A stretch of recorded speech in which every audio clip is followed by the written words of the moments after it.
Are butterflies in the Quran? Story by Mariyam Azam. Illustrated by Rania Hassan. Narrated by the author and Nusayba Khan. Sephora has questions. She always does. When she was small, Sephora wondered. Will this chalk taste sweet like a powdered donut? She tried it, of course. How else could she be sure of the answer? Now that she's older, Sephora asks bigger questions. One afternoon, she sighted the moon in the afternoon sky. But it isn't nighttime. She said, confused. If the moon can come out in the day, can the sun peek out at night? To find out, Sephora tried staying awake all night to catch a glimpse of sunshine. She did this for a few days, but always fell asleep while the sky was still dark.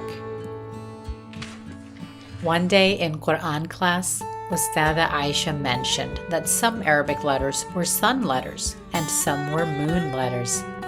Sephora stretched her arm high. Oh, Ustada Aisha! She exclaimed, waving her arm. Can I ask you a question? Does Allah ever let the sun come out at night like the moon comes out in the day? Ustada Aisha smiled and began to recite a verse from the Quran. أعوذ بالله من الشيطان الرجيم بسم الله الرحمن الرحيم. And a sign for them is the night. We remove from it the light of day, so they are left in darkness.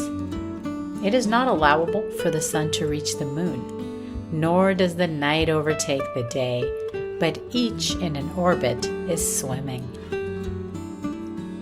What this means, Sephora, is that Allah gave the moon and sun a schedule so that we can have days and nights. The sun is not allowed to take away the darkness of night without Allah's permission. Sephora understood. When the moon came out in the day, it didn't cover the sun's light. But if the sun could come out at night, then its powerful light would chase away the dark. Ustada, are you an astronomer? How did you know the answer right away? Sephora exclaimed. Allah created everything, even the moon and the sun. He tells us that the Quran does not leave anything out. When we study the Quran, we can learn something about everything, Ustada Aisha proclaimed. Everything? Sephora looked up at Ustada Aisha, whose hijab pin glinted in the light. What about butterflies? Does the Quran talk about butterflies? Ustada Aisha smiled at Sephora. Yallah, Sephora, let's find out together.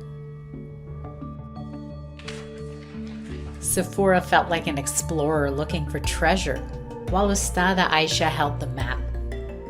Ustada Aisha knew so much about the Quran that Sephora was sure she would know just where to look to find the answer. Sephora remembered learning that bees and butterflies both drink nectar from fruits and flowers. They began at Surah An-Nahl, the chapter of the bee. If the Quran talks about bees, She thought. then maybe it talks about butterflies too.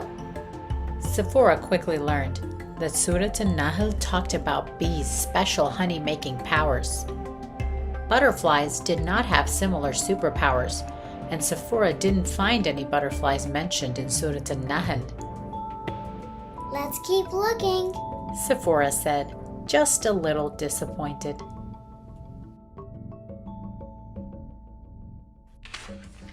Allah says in the same surah that one of His signs is that birds can fly without anything holding them up, Ustada Aisha pointed out.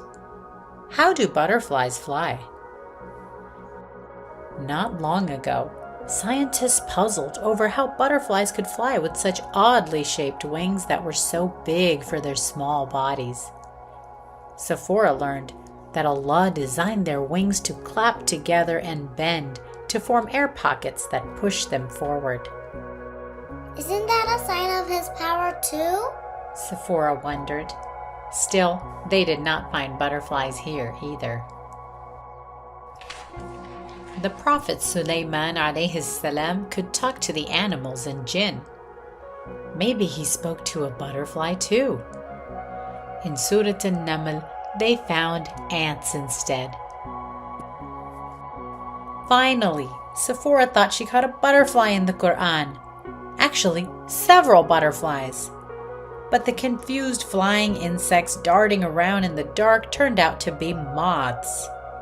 Sephora was looking for graceful butterflies fluttering from flower to flower in the sunshine.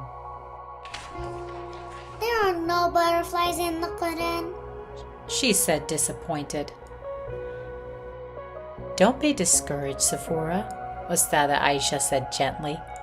Sometimes you have to dig deeper to uncover a hidden treasure.